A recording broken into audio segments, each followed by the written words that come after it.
volume. Okay. Good afternoon, everybody. Welcome to our Sunday afternoon Meet the Atheists edition. It gives me great pleasure to introduce to you the secular Kenyan. Can we call you the secular Kenyan, or how do you want me to call you? A secular Kenyan is fine, but my name is Morris. Yeah. Amazing. So nice to meet you, Morris. Nice to meet you. It always, like I said to you before we went live, it makes me so happy to see fellow Africans just realizing, wait a minute, there's something very, very wrong with this religious concept, and people are waking up. People are waking up to this idea that we can live, good, productive, normal lives without, this idea of a divine being having to play us like puppets on strings. So. Tell us a little bit about your religious background, Morris. Did you grow up in a religion? If you didn't grow up in a religion, surely the religion must have influenced you on some level as a young person. Thank you very much, Dean, and the Cape Town community. You guys are doing a wonderful job. I've been to your different social medias and keep it up. Yeah, we're also trying here in Kenya. It's a bit difficult. I think Kenya and East Africa generally is much more religious. Religion has a bigger role in this part of the world, and it's also bigger not just in the everyday's individual life, but also you can see it much more in the political scene, where you have to devour. We had an election last year, and they made it a split between the party of God and the party of non-religious. The same case that happens in America, where even if you're an atheist, you have to sing God. Yeah, but Morris, who is Morris? Yeah, I grew up as a Christian, a very devout Christian. My family. Me too. Yeah, I used to love the Lord until I saw the light.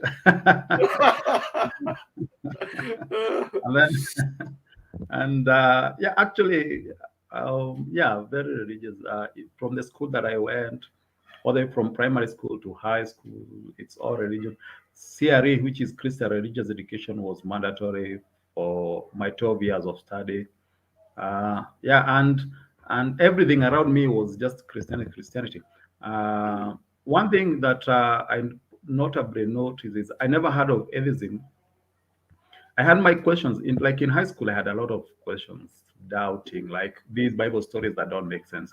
But it never clicked that atheism could be an option. I always thought it's okay. If I'm not an atheist, then now I'm comparing. Now, if I leave Christianity, will I have to become a Muslim or something? So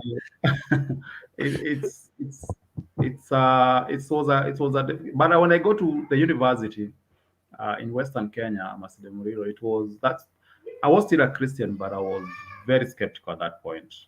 I was very skeptical, and I joined various religious groups. I was member of the Catholic, but that was for the trips. I was member of the Seventh-day Adventists, just for the trips. But then I had interactions with Muslims for the first time, and the more I delved into this, the more I realized something is amiss. Something is not making sense. Yeah. And eventually, was that the breaking point for you? What was the final straw that broke the camel's back? Reading the Bible. I realized. I realized I've never actually read the Bible. The Bible has always been read for me. I've got to church and someone cherry picks this nice Sermon on the Mountain, love your neighbor. And then during my first year after campus, I started to look at these things more critically. I had friends who are also very skeptics. That's also helped a lot. And then I happened to come to watch some documentaries about slavery. They were purely about the transatlantic slavery from Africa, from West Africa, how the slaves were treated.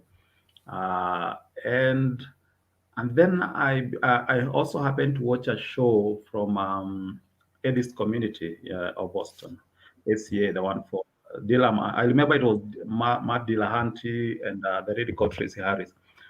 And at first I said, okay, I didn't become an atheist instantly, but I was like, well, maybe the Bible is not making sense. So I moved a step back and said, I don't believe in the Christian God, I don't believe in Muslim God, but I believe there's a higher power. This nonsense that people talk about, the universe, the fine tuning, where did the life come from? So I was struggling with those questions, but that was very brief because I remember I watched that show with Marjorie Hutton, and the same questions I was having, like, where did the life come from then? How come the world is so fine-tuned for us in terms of atmosphere and then supporting? And then once those questions were answered in one show, I was like, okay, F it, I'm out. This thing is not making sense to me. And yeah. And one thing I have to say,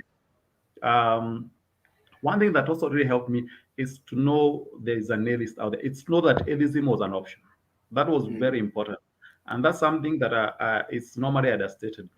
I think people in like deep in Saudi Arabia, they have the same problem. They are like, okay, I don't see Islam making sense, but then I have to become a Christian or a Hindu or a Jew or whatever.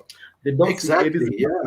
Yeah. They have never you ask yourself, we are indoctrinated to believe that religion has to be part of your life in some way. So when you're faced with this option of, okay, when I leave religion, what now?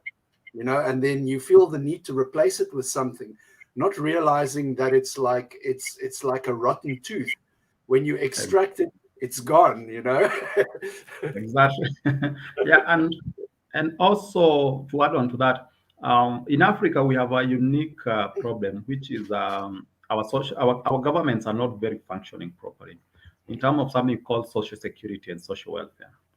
So what has happened is the African governments have not invested in social welfare and social security, and that has left a huge gap that the religion has come to fill. So what has happened is if you leave church, you find most people, especially in rural areas in a part of Africa, church is everything to them. When they get sick, is the church members who are going to come in. When they have someone dies, the church that when you want. But every event, when you have a problem, you want to do what you call a harambee of fundraising. It's your members of your church. So that one has made people think church, first of all, is a force for good because it has a place of what government should be doing.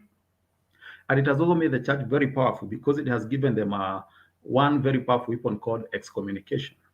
Yeah. So when I tell you I'm chasing you away from my church, it's not just the spiritual aspect. I'm denying you your source of health care, your source of education, whatever. So you might end up stranded in an organization that you actually don't believe in, but from the social welfare. Yeah. The funny thing is, I had a conversation with Leo Igwe, and he said that religion always seeks to legitimize itself. It'll always find some way. Like look at how we help the poor. Look at how we do X, Y, Z. Look at the good we do. And it's all it's a shield to try and keep people from looking at the truth of the matter. Exactly. In fact, I also had a conversation with a friend of mine who is a very Catholic apologetic, defender of Catholic, and I would bring about the issue of the Inquisition, the Crusaders. Look at the massacres in Canada. Look at the child abuse scandals worldwide. But then his argument is always, but look at all the schools the Catholic has built. Look at all the hospitals the Catholic has built. Then I told him, I don't disagree, but how would you think of me if I told you I run a children's home where I take care of 100 kids, I've taken care of their life, they depend on me, but I might be sexually abusing 2 or 3, but nevertheless, I know 99% are doing good. How would you think of me? It's crazy. It's I call it tap dancing. When people tap dancing, they move around very quickly. They'll always find some excuse. It's that concept. They have to legitimize themselves somehow. So what kind of are you involved in any kind of activism? And I mean, activism is not some big thing like going to do a lobby. Like some people are activists on social media, and just being, that opposition to religion. I know that, your group, you have regular meetings and, you have talks and discussions, which is very encouraging to have. But just, tell us what kind of activism you guys doing at the moment and what you want to do maybe in future. Okay. So in Kenya, we are in the process of, we have one registered association called Atheist in Kenya, which was registered about 7 years ago. It was a long battle. But then now we are in the process. Actually, this week, we should be able to get our certificate for the registration of the second association called SAS, which is Skeptics and Atheist Society of Kenya. So as I'm a member of SAS, and we're doing a lot of activities. The first thing you've seen me about YouTube. We are, but our main goal has been, number one, to normalize atheism, to normalize free expression of atheism, to make it as an option. Number two, to provide a safe space for atheists who want to come out and confess. That's why we normally have every month we have a hangout. We go to the nature. We have video shoots. The other thing is to push the church narrative. The church is a big weapon in this country. And they run the narrative, the way you're just saying, they are always trying to look like, to legitimize themselves as a force for good. So one thing, they have had a monopoly on the public sphere. When we first had a public appearance, I think it was about 4 years ago, I had a TV appearance with other atheists. There was a big pushback from the church. The same that they were saying, like, they were calling it virtue signaling, that you guys are now virtue signaling. The irony.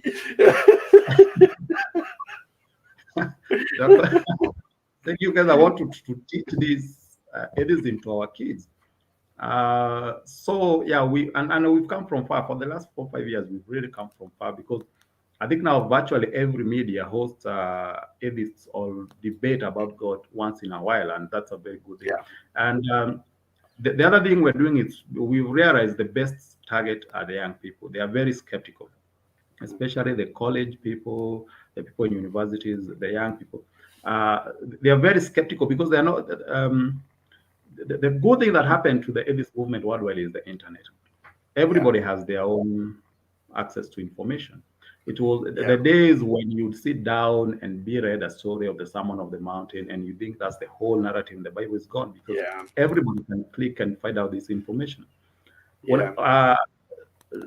I realized, despite me growing up in a very religious Christian environment, studying religious education for primary and high school, 12 years, I still, after I became an atheist, found out some verses that were like, wow, this is alien to me. To me, this Bible talks about slavery. There's genocide here that's expressively, not even implied, expressively ordained. There is an issue of rape in Deuteronomy, which are very disgusting. There is issue of human sacrifice, the story of Japheth. So there's the meaning of women. This is actually in the new revised good New Testament. Those who no, that's in the Old Testament. Now this is the good New Testament. So I had never heard of these things, and I know most Christians who an average Christian in Kenya have not heard these verses. So to tell them that yes, there's a narrative that they give you about the Bible or the Quran, but it's also another narrative that they're not telling you, and to diffuse the notion that these books can be any source of morality or any source of good things. So normalizing that is one of the things that we are doing most.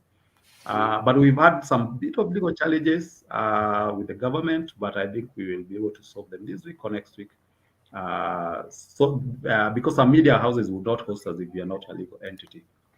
But we are doing a good job. That's how far we are today. In fact, I had to leave our show right now halfway to come to the show. Good. How was your atheism received by the community around you? Was it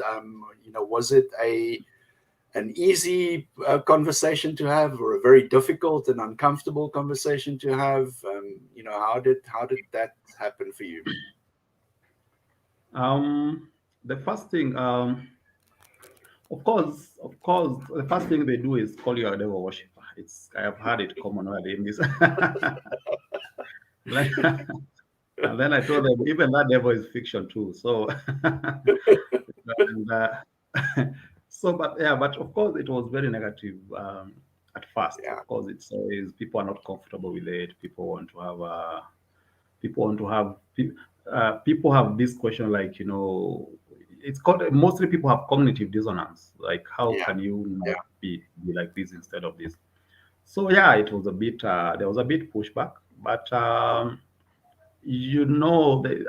was a bit also arrogant because when you have the truth, it's no problem being a little bit bold and sometimes they say the truth is not scared of the light. Yeah. So there was a bit of pushback from the community, from the fan, but the good thing is something that helped me personally is also my religious background, the Christianity background, because I'm able to use that again as a weapon against them. So, like my parents, we agreed very well. If you're Christians and it's two things, God created me. God has a plan for me. So God is the one who created me, an atheist. So don't interfere with what God is doing. The good Lord is doing in my life. Number two, prayer works. Amen. Amen. Number two, prayer works. Yeah. Prayer works. Exactly.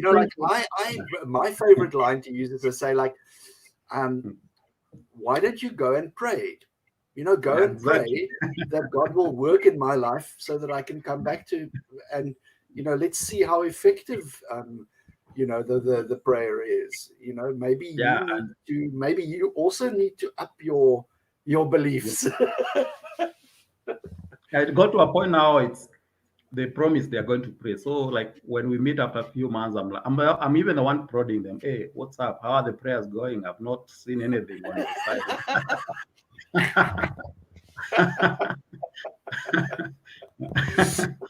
I'm telling you that we have so much fun. It's at this stage. I've been an atheist now for over a decade. And at this stage, it's less. Like when you just become an atheist, you have a fire inside you. You want to go and burn out all the nonsense. But nowadays it's actually become it's become a little bit more of a compassionate thing. Like I feel so much compassion for people that I want to introduce them to the same truth that I have found, and even if they come kicking and screaming and shouting, it doesn't matter, because like I said, the truth is not scared of the light, and if they can present me with a truth, I'm bound to accept it. Like the thing is just there's absolutely no truth to it. Yeah, that's true. In fact, I'd add it's a very normal stage. I've realized with most atheists that after you left religion, there's normally this bit of anger, like especially if you leave it late, you feel like you've wasted a lot of your years in this life. You feel that it takes time to cool down and realize, okay, I've wasted a lot of time of my life, but I still have a lot of years ahead of me. I better not use the time left now holding on grudges that were past. I can make best use of this time. But it's a normal pattern that I've seen with most atheists. They feel and you have to go through that. You have to experience that anger, and then after a while it levels out, and it's a natural process. Like you said, it's natural for you to feel angry when you realize that you've been fooled. Yeah, for such a long time. If you don't feel angry when people fool you, there's something wrong. That's true. That's it. So, you tell us a little bit about what are you passionate about? Like what are the things that fuel you? I am passionate. I am passionate about the truth. I'm just passionate about the truth. I love the Yeah, truth uh, because it makes me authentic. There's nothing I feel nice about like just feeling I'm on the side. I'm on the right side. Like I don't have to struggle to explain myself. Like when you are a Christian, I realize the cognitive dissonance they go through, or a Muslim, especially when you're confronted with facts that are counter to whatever you believed all your life, and you are in a cognitive dissonance moment where do you believe this, do you not believe this? But the good thing with me is I have two things. I have facts on my side, yeah, and number two, what I don't know, I have the guts to tell you I don't know. Let's go find out. exactly, Not to exactly, make up stuff that I don't know. Therefore, there's a sky daddy that could do this. No, I don't know. Give me. Yeah. So it's exactly. so I'm passionate about the truth, um, and I love debates. I love debates a lot. Me too. I also am. Philosophical debates about religion. Mm, Um, I'm also very passionate. I hate poverty. I'm uh, I'm just finished my master's in public policy. So I love the issue of social protections. This is aside from mm, because I've seen what the church has done. They have taken over the social protection sector, mm, and it's a failure of the governments over time to secure this to do what the government should do. So I do a lot of research in terms of what are the best social protection mechanism you can put for the vulnerable communities mm. to uplift them. What are the best way? Like if you're, let's say, I want to donate $100, what is the most impactful way that you can give it someone just go and break it out, or you can give it 10, 10, 10, and then it has the biggest impact. Mm. These are now economic facts mostly in the public policy. Should you give it to the household, to the individual? So I see social protection as a big. I'm very passionate about it. I see it as a big avenue to first of all to raise the Exactly. economic welfare of the Yeah, people. Once you do that, you give them you empower them even in terms yeah, of spiritual because yeah, I normally look at it from if I was to convert a Kenyan from to tell them to leave their church, a Kenyan versus someone from let's say Norway or Sweden. The person in Norway will just have to look at the facts. Okay, this thing doesn't make sense. I'm out. yeah, But Kenyan will have to look at much more than the truth of the claim. yeah. They have to look at the church is giving me education, the church is giving me healthcare, the church is giving all these things. And so they might have to be tied up there, despite the fact that. So the point is, when you empower them, if they don't have to consider their healthcare is provided, their welfare Yeah, of education yeah, provided, yeah, yeah. it becomes a rational argument for them and not an emotional argument. The thing is that this kind of social structure that you're talking about is something that is part of African culture. Yeah, It's a part of African culture to have that social structure where people depend and rely upon one another. But now with the westernization of the continent, that's sort of like taken a back seat. It's yeah. taken a back seat Mhm. to the new ideas, and religion is very quick to fill that gap. Yeah, Very, very exactly. quick to And step it's in not a there. coincidence. It's not a big coincidence that as income levels increase in a society, religiosity declines Mm, significantly. mm, mm. I was challenging my friend from who I was challenging my friend the other day who is religious. I'm asking them every Kenyan who want to take their school their kids to the best school. After that, they want to take them to UK, to Australia, to Canada, to Western Europe, in Scandinavian countries. I'm like, these are atheist countries. You guys are Christians. You should be looking forward to taking your kids to Malawi, to Uganda, which are 99% Christians. It's so it tells them that if you uplift people socially, then you solve 99% of their problem, including their spiritual problem. That's what I believe. Mm. Yeah, That's so true, Bolelang. It's so true. yeah. Yeah.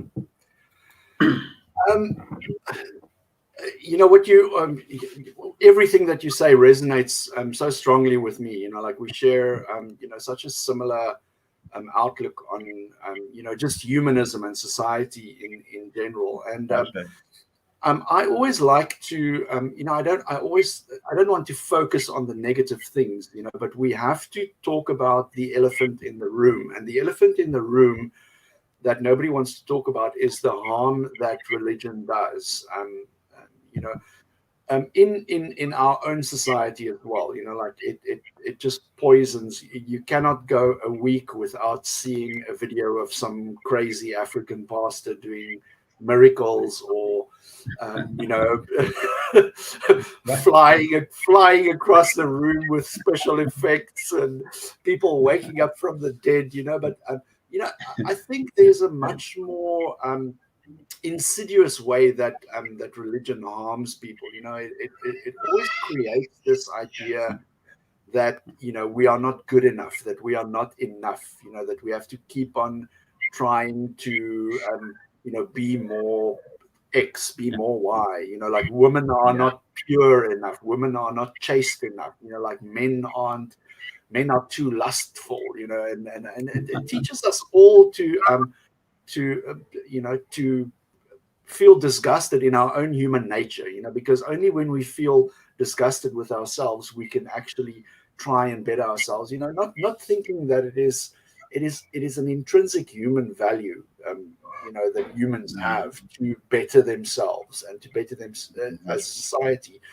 And that's why I think humanism is goes hand in hand with atheism, you know, like, just because Yeah. what do you replace a core value with, you know? And humanism is the obvious answer for me.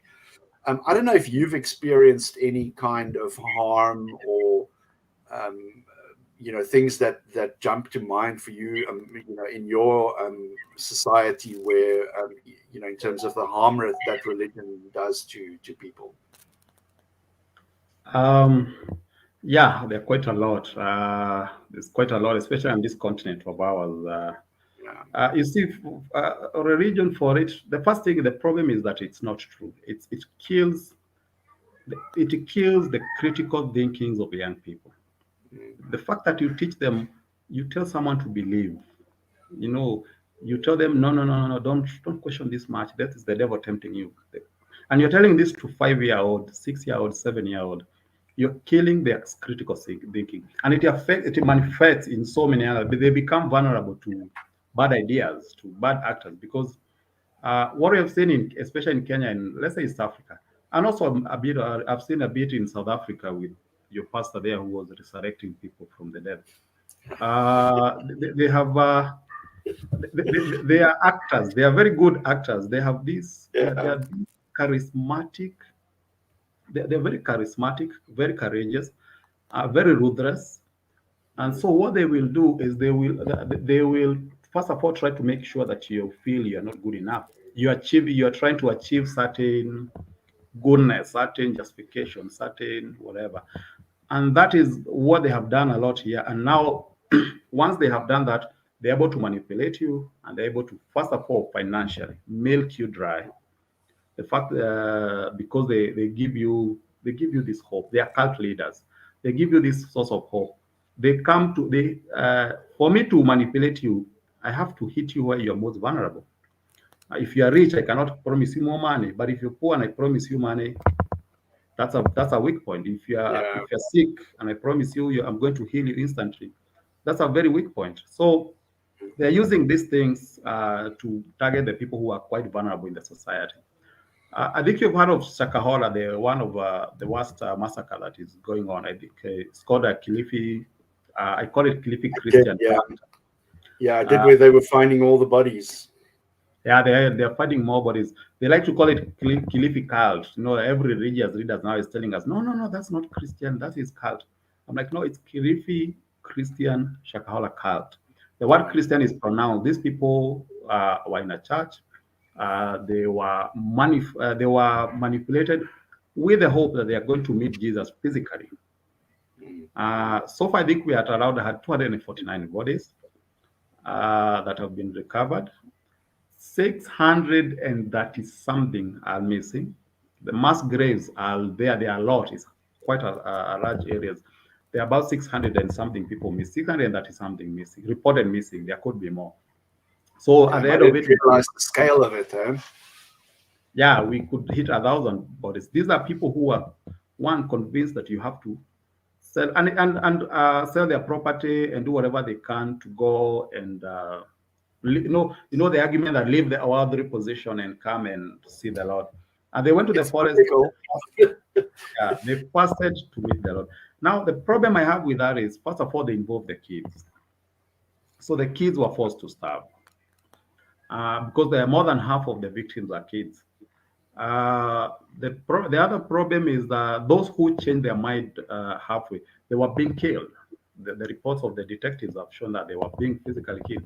And this and if you hear such story, it's very easy to imagine. It's very easy to imagine these are the poor, just the poor people being targeted. One of the person there was working with Qatar Airlines. She had a very good job. She left the work, she sold the property to go and fast and meet Jesus. So nobody is safe, everybody is vulnerable. And this is what I'm Nobody's talking. immune to bad thinking. Nobody Yeah, is immune to that. Yeah, that's so yeah. true. So it's and that is just one of the small tragedies that we have. The big tragedies we have in Kenya is gospel prosperity gospel. Mm. The church, the richest. It was last year one of the biggest church reported their financials.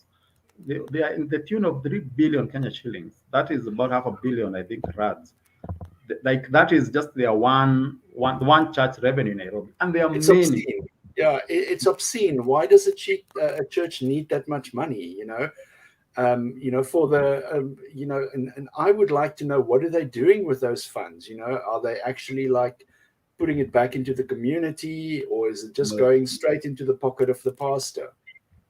it's definitely a clique of few elite pastors with one cult leader at the top who is definitely Yeah. benefiting from the money.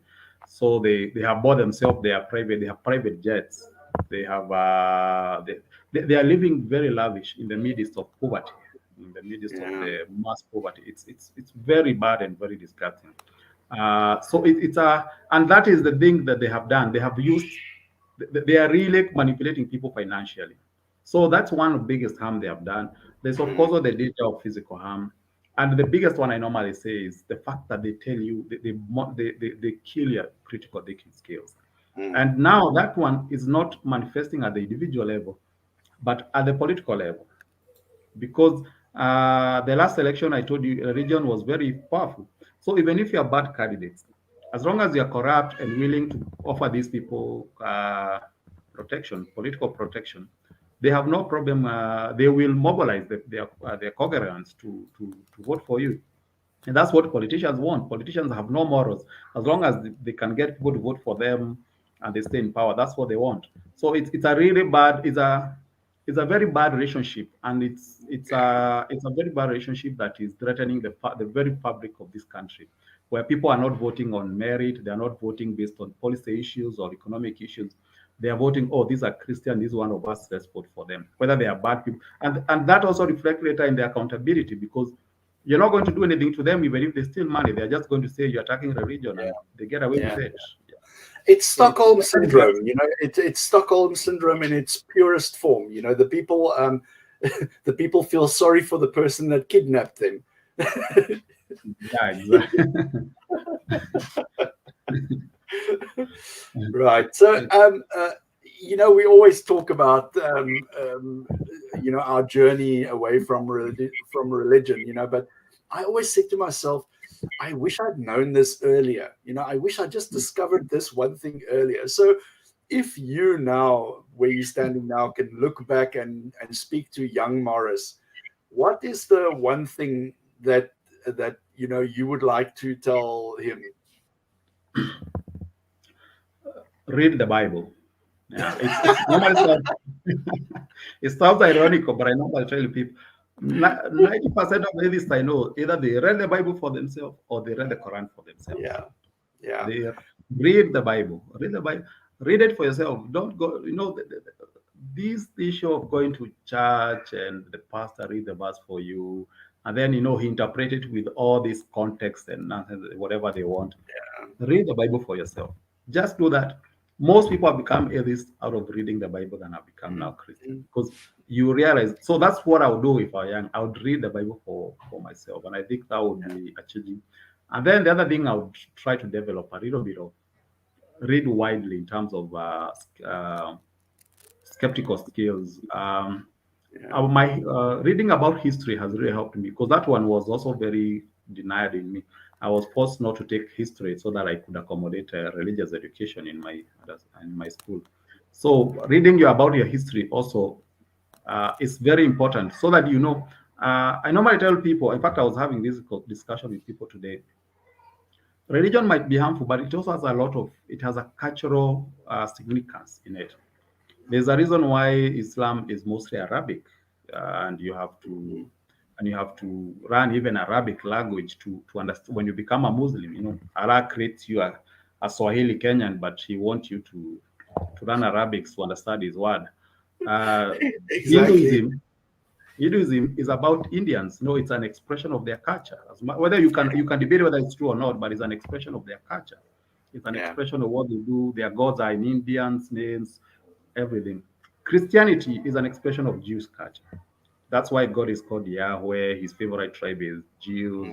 His favorite place is Jerusalem. It's an expression of their culture. Yeah. And that's why Jesus is white.